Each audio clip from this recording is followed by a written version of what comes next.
holy shit, what year are we in? We're in 2024, but this year, let's be honest, is quite the hellhole. So why don't we go back to a more interesting time of the internet, 2020 or early 2021. This time on the internet was something that was quite intriguing to say the least. There was a new time of self-expression and new trends on the rise. Most of these trends would stem from TikTok, and at this time, TikTok seemed to have gained its multiple sides. You would often have Alt Tik Tok or Deep Talk, which is a whole other topic that I would rather discuss at another time. And then you would have the one that most people wanted to avoid, which was Straight Talk, which, if we're being honest, Straight Talk was more or less like people like Charli D'Amelio, Addison Rae, or any of the other people associated with them just doing these basic dances and stuff. I'm not sure what else was on that side because I wasn't one that was on that side. But in this video, I want to cover the more alternative side that TikTok had during 2020 and the so-called alt kids of this time.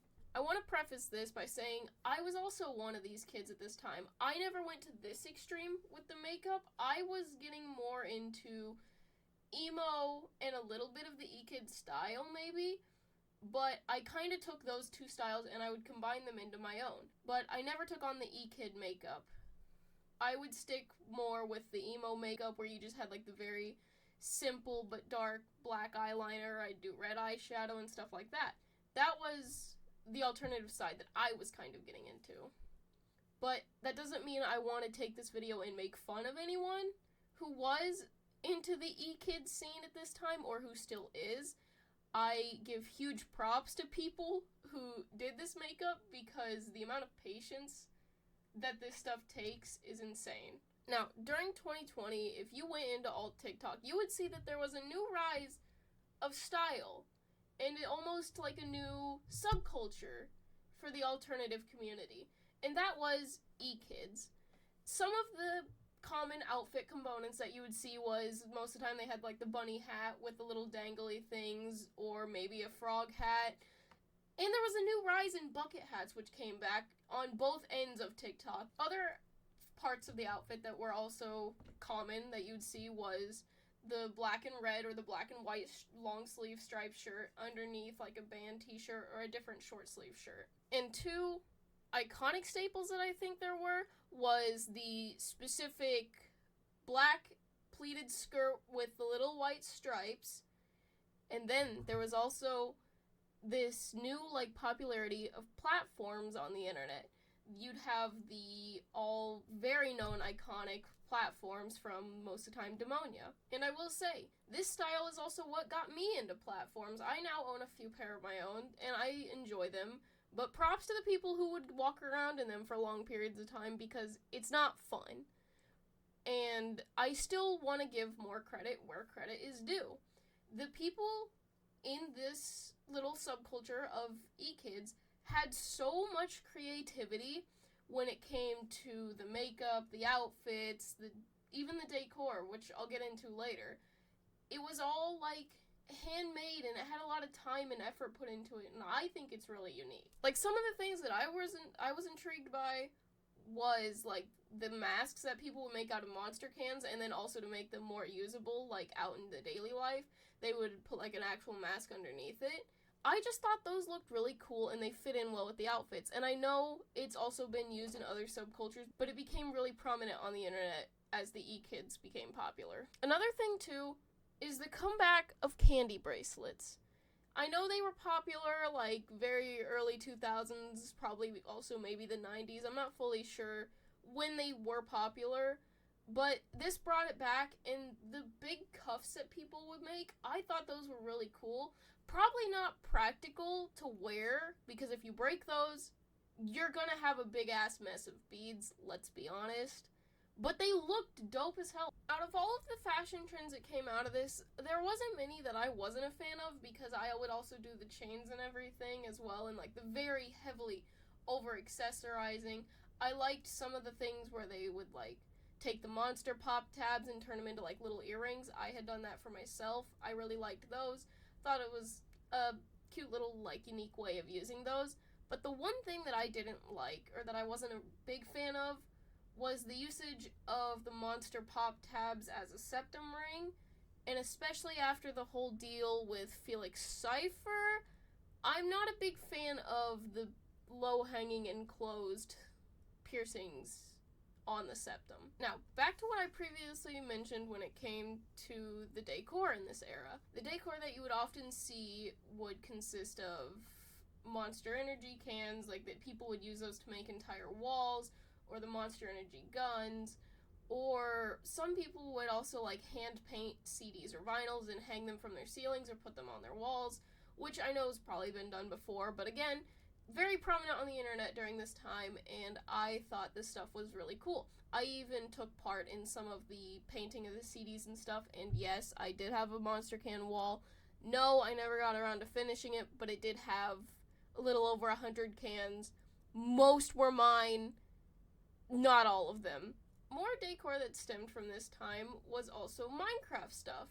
And I am still guilty of having Minecraft decor. If you see in the background, I have a little bee, and you can see one of the Lego sets that I have.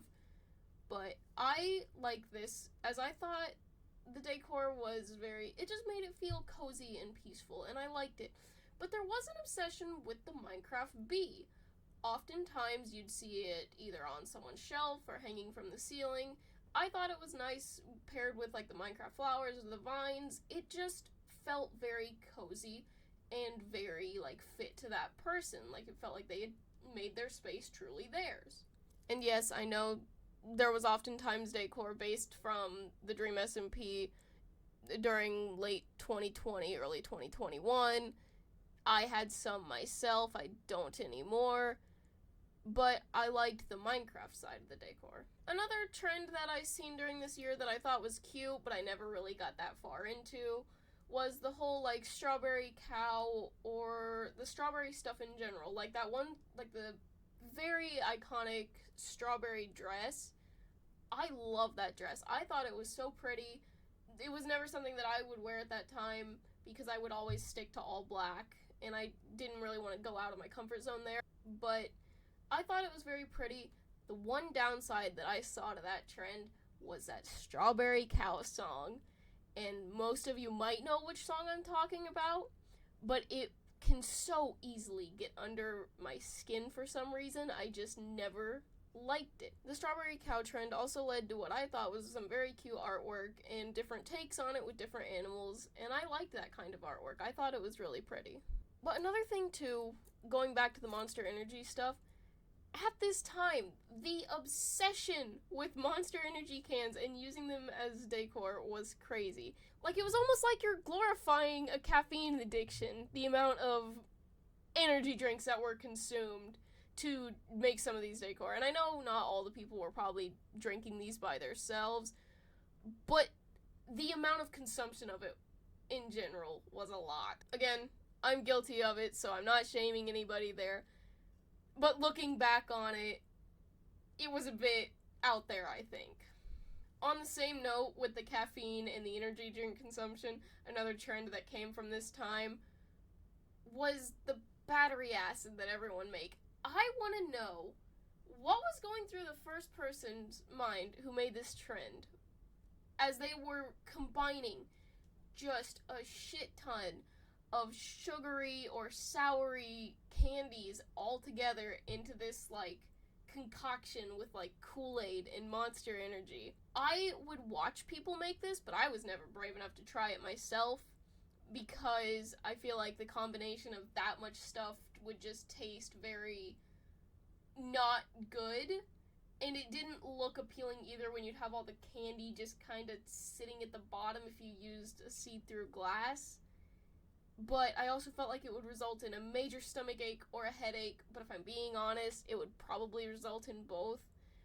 I never saw or understood why this became such a popular thing, but I'm not dissing anybody who did it. I want to know, like, did you feel sick after consuming that? Because I feel like you can't consume that and feel good. Now, during this time, as e-kids started to become more popular, one of the bigger problems that I noticed when I would be scrolling through TikTok was almost all of the people who were part of other alt subcultures or who had been in any subculture for a longer period of time, they almost all hated on the E-Kid. Now again, I was getting into this scene at the same time, and I liked both the emo style and more of the emo music and the E-Kid style, but not so much their music. But when I wanted to combine the two, I would be scared of doing so because a lot of the times if you showed any sign of being an E-Kid, you were called a poser. I realize now that that doesn't really matter what people think on the internet if they want to sit there and call you a poser, but to 14-year-old me and figuring out new ways of self-expression, that mattered because I wanted to feel like I fit in.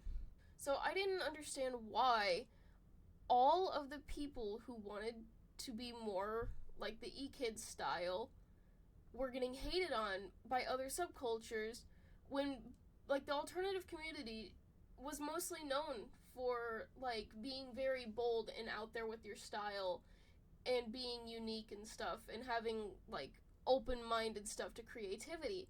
It almost felt like this hate was going against what they were known for. Even the new music that came with E-Kids, I know 100 gecs was one of the popular artists with the E-Kids, and I know they're not really alternative. I was never really a fan of them myself, but their songs were catchy, and I think they brought out a unique sound at that time. And after the popularity of songs like Sugar Crash, which I kinda liked, and the Monster Energy Gun song, I can kinda understand why people were hooked on 100 gecs. But on the other hand, you have slightly more alternative artists who are coming up as more popular, like Lil Peep and Corpse Husband.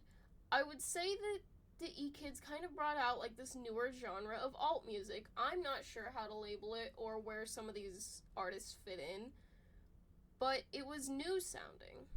And even now, I still find some of Lil Peep's music interesting, and I used to listen to Corpse Husband, not as much anymore, but I was scared to express these things that I liked as I was worried of getting backlash on the internet at this time. Because if these kids claimed to be alt and they say they liked Lil Peep or Corpse Husband, they were immediately called posers. If they tried to claim that they were alt and they didn't know some of the big artists from other subcultures, such as My Chemical Romance, Green Day, Black Veil Brides, or any artists of that kind, they were instantly deemed as posers. The way that this should have been looked at is they're slowly getting into things, and yes, these bigger artists are probably some of what people are first introduced to, but if you're on the internet at this time, and the first thing that you're seeing is the new rising E-Kids, you're gonna get into their stuff first before you find the older stuff that was popular at different times. I just didn't understand this backlash against E-Kids coming from people who, like I said, they have more bold styles compared to the rest of society, and their music stands out a lot more, and they aren't really afraid of what the so-called normies would think. Now, all in all, I just wanted to get away from the shit show that is this year and go back to review a time that I thought was very interesting. Again, I don't want to make fun of anyone who was a 2020 alt kid or still holds that style, because I know there is a recent popularity of videos coming up where people will mock these people and stuff, but I don't want to do that. I think that this style is very unique, and even if you still dress like this, I think it's very unique, and I kind of like the makeup. I've never done this before. This is my first time putting it on, and I kind of like it, not gonna lie. Also, if you continue to dress like this now, I think it's a good thing as well, because I think it's nice to stand out during this time after seeing all the copy-paste people who jump on trends, like the Stanley Cup people or the Sephora kids. I believe that in 2020, during a time of isolation, we were able to open up our creativity and connect over new things and not have to worry about being judged by those who we were often surrounded by outside in the real world. We were able to really express who we are without worrying about what our peers from school or coworkers really thought of us. Now, if you guys have any trends that I might have forgotten about, or that you think I didn't cover enough, feel free to talk about it in the comments, or if you even have more to add to the discussion, feel free to do so. Now I have to go take this off, and hope it doesn't stain, because I have to work tomorrow. Have fun on your next internet endeavor, and I will see you next time.